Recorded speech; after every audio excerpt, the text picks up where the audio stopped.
शनि वर्तमान कुंभ राशि रे थिला बेले एप्रिल 6 तारिख रे शनि पूर्वभद्रा नक्षत्र को चलन करिवे।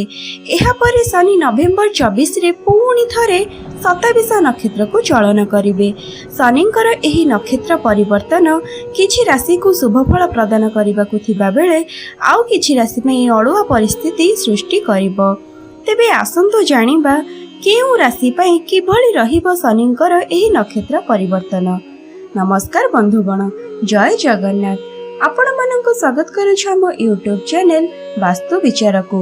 बंधुगण, आपण मानक विनम्र अनुरोध कि जदि आपण माने नुआ करी हम चैनल को आसुचंती तेबे एबे ही सब्सक्राइब करि दियंतु ओ पाखरे थिबा बेल आइकन को प्रेस करि दियंतु। तेबे चलंतु आरंभ करिबा आज रही वीडियोटी। ज्योतिष शास्त्र अनुसार शनिदेव को न्यायर देवता बोली कुहा जाए। शनि गोटिए राशि अन्य एक राशि को चलन करिबा पई 2.5 वर्ष समय नहीं थांती, अर्थात न्यायर देवता धीर गति रे राशि परिवर्तन करि थांती। शनि देवंकर राशि चक्र अतिक्रम करिबा पई 30 वर्ष समय लागि थाए। शनि वर्तमान कुंभ राशि रे थिला बेले एप्रिल 6 तारिख रे शनि पूर्वभद्रा नक्षत्र को चलन करिवे। एहा परे पुणी नवेम्बर 24 रे शतविषा नक्षत्र को चलन करिवे। शनिंकर एही नक्षत्र परिवर्तन किछि किछि राशि को अत्यंत शुभ फल प्रदान करूअछि। तेबे चलंतु जानिबा सेही राशि सब कोन कोन। प्रथमे जानिबा वृष राशि। शनि महाराजंक नक्षत्र परिवर्तन एही राशि को धनवान करिवो। विशेष करी चाकिरी और व्यवसाय रे अग्रगति हेबो। परिश्रमर फल पाइबे। आय रे वृद्धि घटिबो। समाज रे मान सम्मान वृद्धि हेबा सह लागि रहिथिबा पुराना समस्या रो मुक्ति मिलिबो। प्रेम व्यापार रे सफलता पाइबे। अविवाहितंक पई भल विवाह प्रस्ताव आसी पारे। एपरिकी विवाह सहित जड़ित समस्या मध्य दूर हेबो। सरकारी चाकिरियांक पई समय खूब भल रही। प्रमोशन मिलिबा सह मन पसंदर स्थान को ट्रांसफर होई पारे। तापरे जानिबा मेष राशि।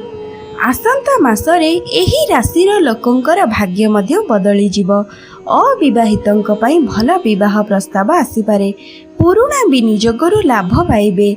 ऋणर भाररु मुक्ति मिलिबो। आर्थिक स्थिति मजबूत हेबो। दाम्पत्य जीवन सुखमय हेबो। सुख समृद्धि वृद्धि पाइबो। मित्र मानक सहयोग मिलिबो। वैवाहिक जीवन रे मधुरता आसीबो।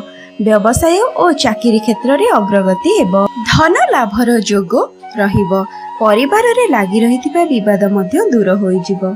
तापरे चलंतु जानिबा कन्या राशि। शनि महाराजंक कृपारु एही राशिर भाग्य मध्य चमकी उठिबो। शनिंकर एही चलन कन्या राशिर व्यक्ति विशेषंक भाग्य बदलाइबाकू जाउअछि। एही अवधि मध्य रे व्यवसाय रे लाभ मिलिबो। आकस्मिक धन लाभ नेई जोग रहिछि। दीर्घ दिनरु अटकी थिबा कार्य पूर्ण हेबो। कर्म क्षेत्र रे सफलता मिलिबो। पैतृक संपत्ति रु लाभ पाइबे। छात्र छात्रींक पई एही समय बेस शुभ रहिबो। कोर्ट कचेरी मामला रे सफलता मिलिबो।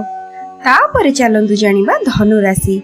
एही राशिर लोकंकर भाग्य रे विराट परिवर्तन आनिबे शनिदेव। एही अवधि मध्य रे मन पसंदर नियुक्ति ऑफर पाइबे। शारीरिक और मानसिक स्वास्थ्य ठीक रहिबो। दाम्पत्य जीवन सुखमय हेबो। व्यवसायी माने सेमानंक योजना कार्यकारी करिबारे सफल हेबे। व्यवसाय रे अग्रगति हेबो। किछि भल खबर पाई मन खुशी रहिबो। एबे आपण माने तो जानि पारिले केउ केउ राशि पई शनिदेव शुभफल प्रदान करूअछंती। आपण मानक आम वीडियोटी भल लागिथिले लाइक कमेंट शेयर करने को आदौ भूलिबे नहीं। जय जगन्नाथ।